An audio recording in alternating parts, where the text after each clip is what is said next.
Children, this is finally how soup look when it's done.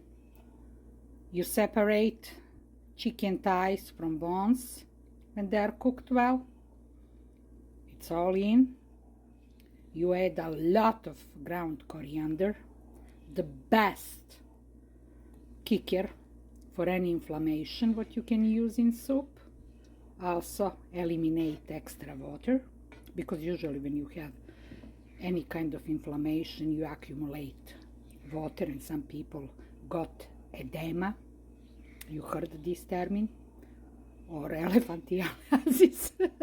Like this is not funny, excuse me, but just this pop up, you know, I'm kind of in this funny mood. Anyway, my dog is like that. Sweet potatoes, purple